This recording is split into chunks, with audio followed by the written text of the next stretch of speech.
Bapak, Ibu, dan Saudara sekalian, firman Tuhan akan kita renungkan dari 2 Petrus 1 ayat 20 dan 21 demikian.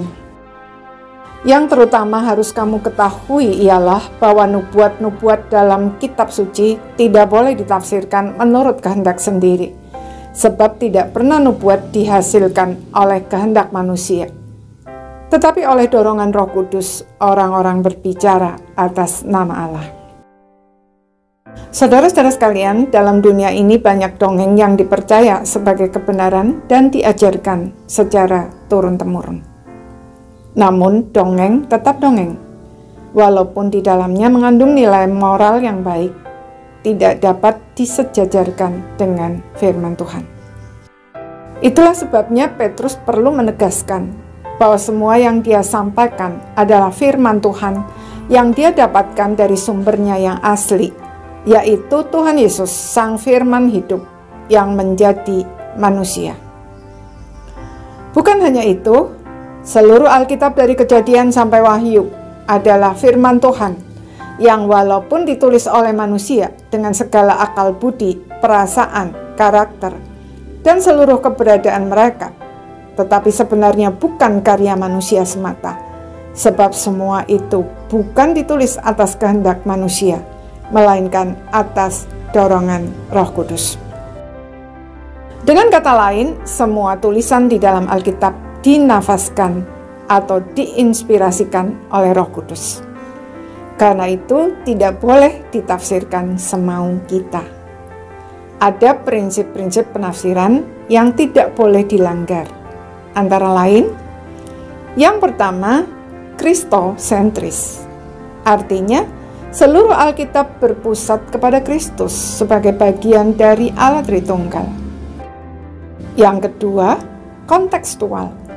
Artinya setiap ayat harus dipahami sesuai konteksnya, tidak dapat dilepaskan dan diambil begitu saja.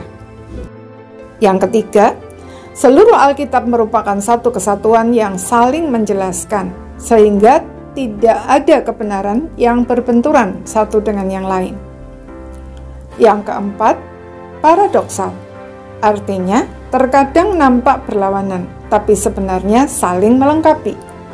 Yang kelima, diterjemahkan dalam hampir seluruh bahasa manusia, yang semuanya serba terbatas. Sehingga, untuk memahami maknanya, kita perlu membandingkan berbagai terjemahan.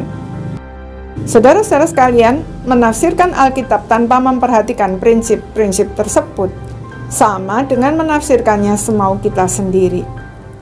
Dan itu sangat berbahaya karena kita bisa jatuh ke dalam teologi yang salah. Akibatnya, kita menyembah yang bukan Allah Alkitab, melainkan mamon, kesehatan, dan lain sebagainya. Sebagai contoh, ada orang yang sangat suka dengan Yohanes 15 ayat 7b. Mintalah apa saja yang kamu kehendaki, dan kamu akan menerimanya. Suatu saat dia minta sesuatu dan selama bertahun-tahun tidak mendapatkan. Ia menjadi kecewa, tidak mau lagi berdoa, baca Alkitab, dan seterusnya. Saudara, kalau kita kecewa dengan Tuhan, kita patut bertanya, sebenarnya siapa yang kita sembah? Allah Alkitab atau keinginan hati kita sendiri? Ayat tersebut memang benar berkata bahwa mintalah apa saja yang kamu kehendaki dan kamu akan menerimanya. Tetapi jangan lupa ayat itu didahului dengan jikalau kamu tinggal di dalam aku dan firmanku tinggal di dalam kamu. Dan dilanjutkan dengan dalam hal inilah Bapakku dipermuliakan, yaitu jika kamu berbuah banyak dan dengan demikian kamu adalah murid-muridku. Jadi, kita akan mendapat apapun yang kita minta jika kita tinggal di dalam Tuhan dan firman-Nya ada di dalam kita. Dengan demikian, apa yang kita minta pasti sesuai dengan apa yang Tuhan inginkan. Dan juga jika melaluinya kita berbuah banyak, sehingga Bapa dipermuliakan. Saudara, Tuhan sudah memberikan firman-Nya supaya kita mengenal Dia dengan baik.